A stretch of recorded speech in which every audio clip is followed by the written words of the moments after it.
함께 보실 말씀 사도행전 23장 4절부터 6절까지 우리 한 목소리로 같이 읽겠습니다. 4절부터 6절 시작. 곁에 선 사람들이 말하되 하나님의 대제사장을 네가 욕하느냐. 바울이 이르되 형제들아 나는 그가 대제사장인 줄 알지 못하였노라. 기록하였으되 너희의 백성의 관리를 비방하지 말라 하였느니라 하더라. 바울이 그중 일부는 사두개인이요 다른 일부는 바리새인인 줄을 알고 공회에서 외쳐 이르되 여러분 형제들아 나는 바리새인이요 또 바리새인의 아들이라. 죽은 자의 소망 곧 부활로 말미암아 내가 신문을 받노라. 아멘. 네, 감사합니다. 우리 예수님, 예수님의 은혜와 평강을 넘치시기를 축원합니다. 아멘. 네, 오늘 함께 읽으신 사도행전 23장 4절에서 6절 말씀. 오늘 본문은 그대로 공회에서 증언할 때 바울의 모습이라는 제목으로 말씀 받겠습니다. 공회에서 증언할 때 바울의 모습. 우리가 지난 시간 어제 사도 바울이 천부장에 의해서 소집된 공회에서 이제 자기 변호를 하는 모습이 나타나죠. 자기 변호를 한다는 것은 또한 복음을 변호하는 것이다. 그래서 자기 변호를 진행하는 가운데에서 대제사장이 일방적으로 제지를 하고 들어왔다는 것입니다. 일방적으로 대제사장이 바울의 입을 치라 뭐 이런 명령을 내리고, 그리고 바울이 대제사장에게 이제 회칠한 답이다 뭐 이렇게 부딪히면서 대제사장 하나님께서 치시려다 뭐 이런 얘기를 했다는 것이죠. 오늘 4절과 5절 말씀을 보니까 곁에 선 사람들이 하나님의 대제사장을 네가 욕하느냐, 이러니까 이제 사도 바울이 몰랐다 이런단 말이죠. 몰랐다 뭐 이러면서 이제 그러면서 출애굽기 22장 28절 말씀을 인용해요. 너의 백성이 관리를 비방하지 말라 하였느니라 하더라. 그러니까 이제 사도 바울이 이 표현은 대제사장 부딪히고 충돌하는 가운데에서 이제 입을 치라 뭐 이런 가운데에서 사도 바울이 이제 받아치고 막 이런 가운데에서 몰랐다라고 말을 하는데, 몰랐다고 말하는 것을 그대로 이해하는 것이 맞는 것 같다는 것입니다. 주석이라든가 이런 것을 살펴봤을 때에 이게 정기적인 그 사내들인 공회가 아니었고 천부장에 의해서 갑작스럽게 소집된 공회였기 때문에 대제사장이 이제 의복들을 갖추지 않았고, 그리고 좌석이라든지 이런 것들이 정비되지 않았던 상태에서 대제사장이 명령했을 때 그 사람이 대제사장인지를 모르고 사도 바울이 공격한 것으로 주석들은 그렇게 얘기를 하더라고요. 그게 맞다 이렇게 보는 게 맞는 것 같습니다. 자, 그런데 오늘 6절 말씀을 살펴보니까요, 거기에서 사도 바울이 이제 기지가 나타납니다. 지혜가 나타나는데요. 여기서 우리가 이제 사단 마귀하고 싸울 때에, 그리고 사단 마귀에 사로잡혀 있는 이런 뭐 거짓 선지라든지 이런 거짓 종들, 교회를 핍박하는 자들과 우리가 어떻게 싸워야 될 것인가에 대한 중요한 참고가 될 수 있는 그런 본문이 되겠습니다. 6절 말씀이. 자, 그래서 진리는 진리대로 전하면서 자신은 자신대로 보호하면서 이렇게 이제 사도 바울이 딱 하는 것들을 볼 수가 있습니다. 그래서 자세히 한번 살펴보도록 하겠습니다. 자, 공회에서 증언할 때 바울의 모습. 첫 번째로 일부는 사두개인, 일부는 바리새인 줄을 알았다는 거예요. 이게 무슨 말이냐? 6절 초반부를 같이 읽겠습니다. 6절 초반부 시작. 바울이 그중 일부는 사두개인이요 다른 일부는 바리새인 줄 알고. 아멘.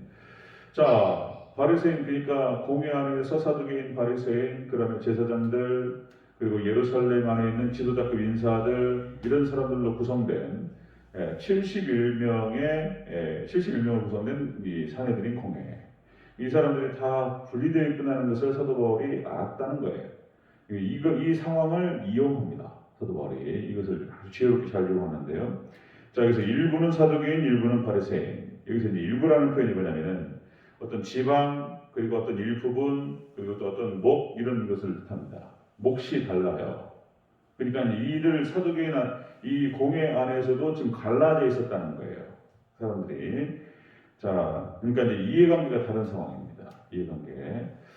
하여튼 이해관계가 다름에도 불구하고 이해관계가 다르고 이 사람들이 별로 친하지도 않아요.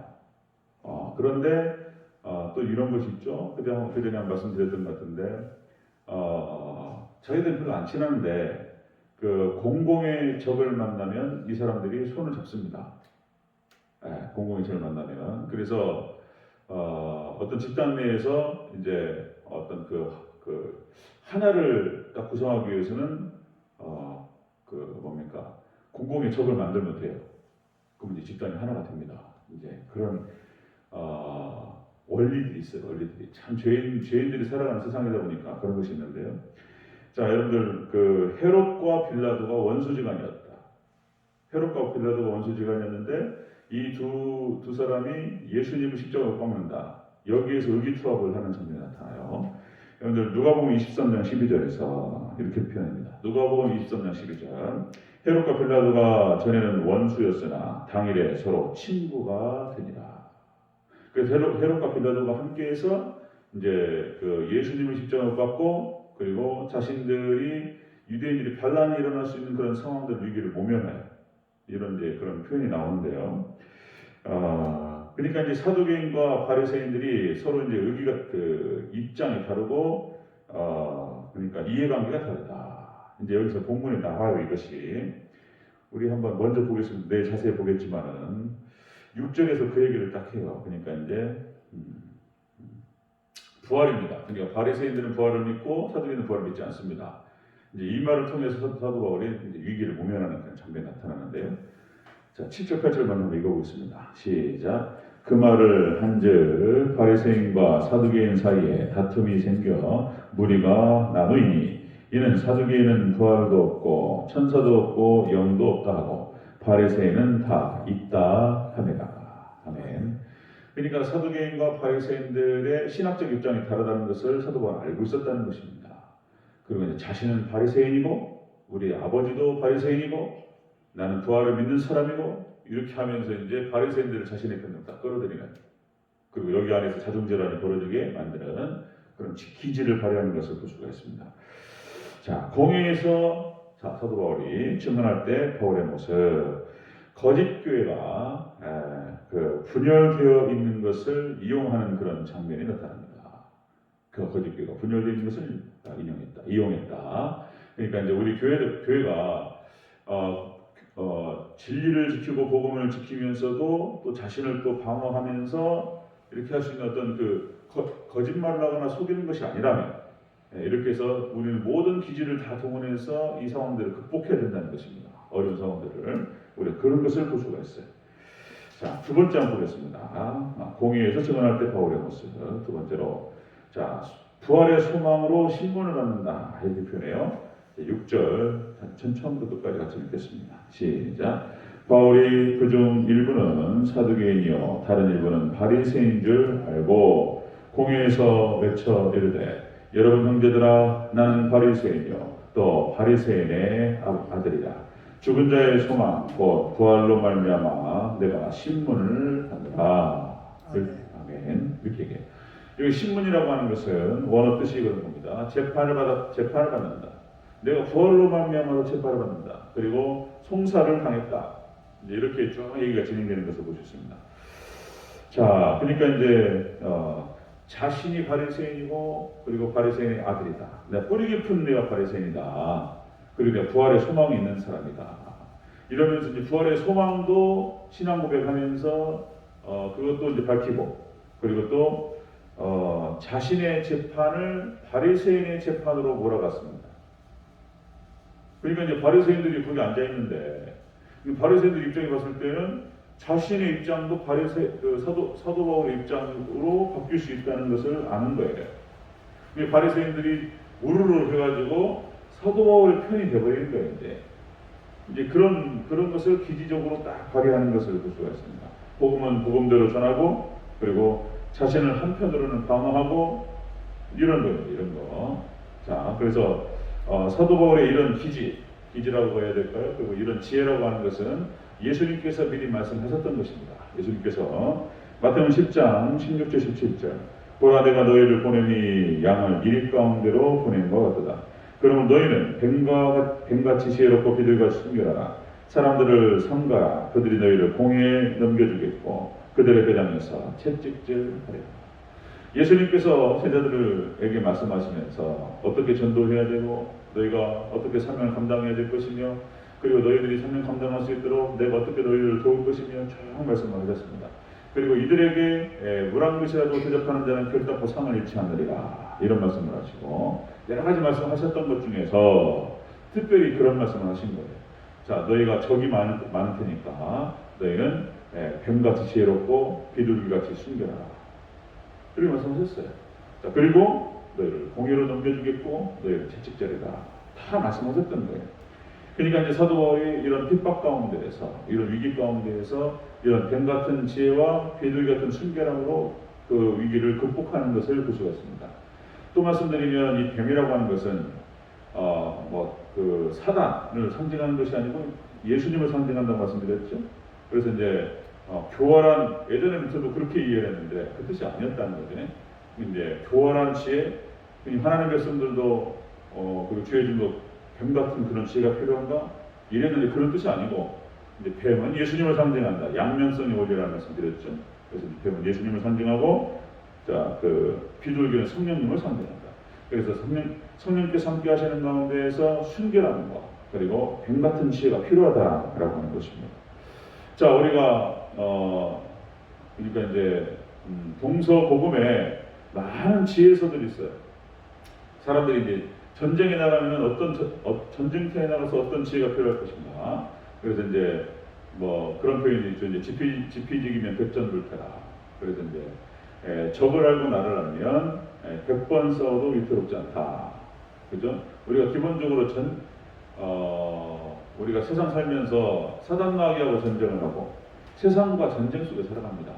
그러면 우리가 어떻게 해서 우리가 승리할 것인가? 우리가 잘 할 필요가 있어요. 거기에 대한 지혜가 필요하다는 것입니다. 그래서 우리가 또 말씀드리면 하나님의 절대 주권 가운데서 이 전쟁을 진행하는데 하나님 도와주셔야 되고 우리가 기도를 통해서 하나님을 의지해야 되고 그런 것도 필요하지만 우리가 할 수 있는 모든 최선들을 생각해 봐야 돼요. 자, 그러니까 이제 우리가 지금 재개발 재건축이 진행되는 가운데에서 또 이제 앞으로 우리 교회가 이제 어떤 송사라든지 재판이 진행될 수도 있습니다. 지혜가 필요해요. 지혜가 죄 짓는 것이 아니라면 우리가 지혜를 잘 활용해서 우리가 어떤 위기라든지 우리 또 교회를 지키고 교회 권리라든지 이것을 잘 지킬 필요가 있다라고 하는 것입니다. 자, 그래서 많은 경험과 여기는 지식과 노련함이 필요하다는 것입니다. 그러기 위해서 또 우리 이제 재건축위원회, 이제 건축위원회 또 모임도 필요하고 상의도 필요하고 이런 것이죠. 지혜를 모으고 힘을 모으는 게 필요합니다. 자, 그래서 그런 지혜, 글쎄요, 이제 삼국지에 나타나는 여러 가지 전략과 전술, 사마천의 사기, 이게 동양의 지혜서가 있잖아요. 삼국지에 그리고 사마천의 사기 역사서에 잘 묻어 있습니다. 저도 그거 다 읽지는 못했는데 삼국지 같은 경우는 한 3번 정도 본 것 같고 사마천의 사기 쭉 보다가 이제 시간이 없어요.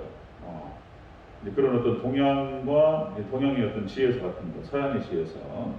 그러니까 이제 일반은총 영역입니다. 이것도 일반은총 영역인데, 그러니까 하나님께서 일반은총을 그 하나님의 종들에게 또 무장시키시기도 하십니다. 그러니까 이제 모세도 마찬가지예요. 모세가 이제 당시에 이집트의 모든 학문들을 배워요. 왕자로서 건축술이라든지 그리고 또 통치술이라든지 법학이라든지 다 공부했던 사람이에요. 이게 모세가 그 일을 하는 거예요. 법을 쓰고 율법을 쓰고 그리고 성막을 만들고 광야 40년 인도하는 것입니다. 그 준비가 됐던 사람이기 때문에 그런 거예요. 그리고 다니엘을 통해서 하나님께 역사하실 때는 다니엘이 일반은총 영역에서 그 바벨론의 모든 학문을 선접했었기 때문에 통치가 가능한 거예요. 하나님도 그렇게 그런 인물로 쓰십니다. 3명 보면은 일반은총 영역에서 잘 준비됐던 사람이 모세, 그 다음에 다니엘, 그 다음에 사도 바울입니다.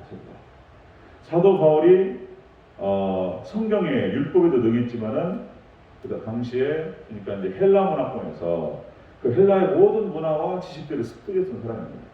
그러니까 이런 종합적인 지혜와 지식이 있었기 때문에 위기들을 모면하면서 그 자기의 모든 권리와 자기의 모든 상황들을 잘 이용하면서 복음을 확장시킬 수 있었던 거예요. 이게 필요하다는 것입니다. 일반 성경에서. 자, 여러분들 솔로몬의 지혜가 필요합니다. 우리가 재개발되는 가운데서 기도 중요하죠. 기도해야 됩니다. 기도해야 되고 하나님 의지해야 되고 하나님 도와달라고 해야 되고 해야 돼요. 그런데 우리가 할 수 있는 영역에서는 지혜와 기질을 잘 활용해서 이것들 죄 짓는 게 아니라면 거짓말하고 속이고 이게 아니라면 최선을 다해서 어떤 문제들을 잘 관철시켜야 돼요. 이게 필요하다는 것입니다. 자, 오늘 본문에서 사도 바울의 모습을 보면 그 모습이 나타난다는 거예요. 자, 보면은요, 공회에서 증언할 때 바울의 모습, 거짓 교회가 분열된 상태를 이용해요. 그다음에 두 번째로 부활 신앙을 고백함과 동시에 자신의 위기 상황을 극복합니다. 이제 막 둘이 싸워요. 이제 막 공회에서 사도계랑 바리새인 막 싸워요. 그러면서 그냥 싹 넘어가 버려요. 그런 장면이 나타납니다. 내일 더 자세히 살펴볼 텐데요. 그래서 우리 하나님 백성들이 또 교회가 또 어떻게 우리가 악한 어둠의 권사 싸워가야 할 것인지, 그리고 교회를 어떻게 지켜가야 할 것인지 여러분들이 같이 기도해 주시고 하나님께 지혜를 달라고 그렇게 기도해 주시기를 바랍니다.